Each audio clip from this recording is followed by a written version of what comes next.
respect, de tolérance, du vivre ensemble et constitue de ce fait un vecteur essentiel d'inclusion sociale. Pourtant, l'intégrité du sport est menacée par deux fléaux majeurs, le dopage et les paris illégaux, qui se basant parfois, hélas, sur la manipulation des qui se basent parfois, hélas, sur la manipulation des compétitions sportives. Si les mécanismes et les effets du dopage sont clairement perçus par l'opinion publique, par les professionnels et par les pouvoirs publics, la question des paris illégaux reste relativement complexe.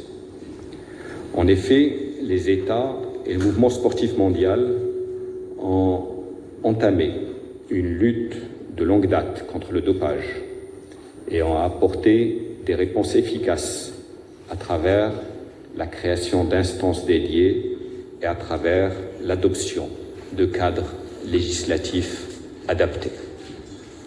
Et à ce titre, je rappelle que le Maroc a pris toute sa part à ce combat en créant l'Agence nationale antidopage et en s'engageant fortement dans la mise en place du dispositif y afférent.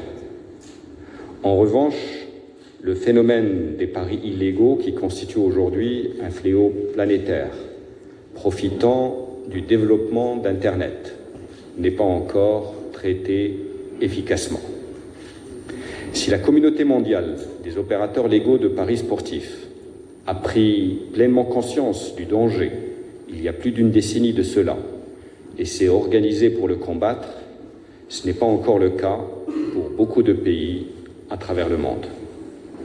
Il est aujourd'hui de notre responsabilité de faire de la pédagogie au sujet des mécanismes utilisés par les opérateurs des paris illégaux, souvent liés à la grande criminalité organisée, et de sensibiliser l'ensemble des parties prenantes aux dangers pesant sur la santé publique face au phénomène d'addiction, sur les revenus financiers des États, sur l'intégrité du sport et sur la sécurité nationale face au phénomène de blanchiment d'argent et de financement d'activités criminelles. Mesdames et messieurs, aux côtés des organisations professionnelles et des instances sportives internationales, plusieurs États ont également apporté des réponses à ce phénomène, aussi bien au niveau collectif qu'individuel.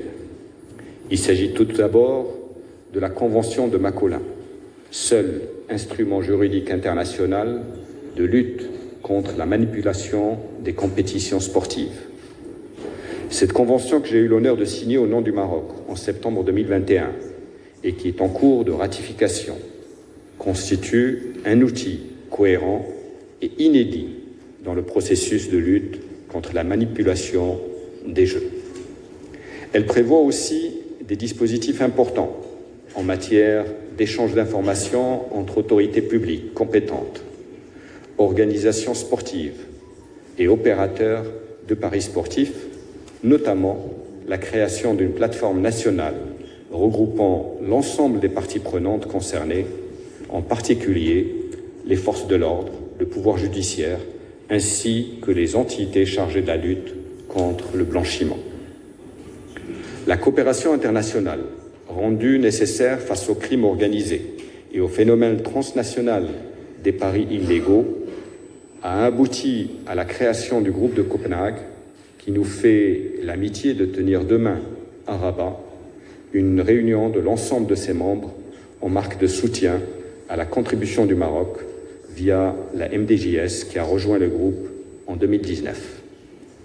Réunissant les représentants de ces plateformes, le groupe de Copenhague constitue un réseau mondial d'experts engagés pour détecter, sanctionner et prévenir la manipulation des compétitions sportives. À ce titre, il assiste les États dans la création de leurs plateformes nationales, soutient les plateformes existantes pour en améliorer l'efficacité, élabore des études, diffuse les bonnes pratiques et renforce les capacités institutionnelles et professionnelles des acteurs nationaux et internationaux.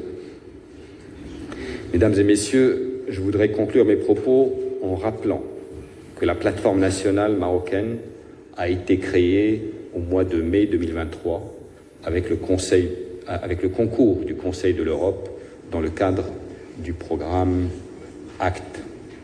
Ces structures et son mode de fonctionnement sont en cours d'élaboration et d'alignement. Un important atelier de finalisation de ce travail y sera consacré après-demain. La coordination de la plateforme nationale est assurée par le département ministériel via la direction des sports et je suis très personnellement engagé sur ce sujet. Je saisis cette opportunité pour remercier l'ensemble des institutions mobilisées dans ce combat ainsi que le Conseil de l'Europe. Je remercie également les médias pour leur présence et pour l'intérêt qu'ils accordent au sujet. Leur rôle est essentiel pour la sensibilisation du grand public et du mouvement sportif. Au vu des échéances importantes qui attendent le Maroc en termes d'organisation de grandes compétitions internationales telles que la CAN 2025 et la Coupe du Monde FIFA 2030, le rôle de la MDJS devient primordial. En effet, la MDJS, opérateur public détenant le monopole d'État sur les paris sportifs, est le principal bailleur de fonds du sport marocain auquel elle verse l'intégralité de ses bénéfices. Je vous remercie pour votre attention et souhaite de riches débats. Merci.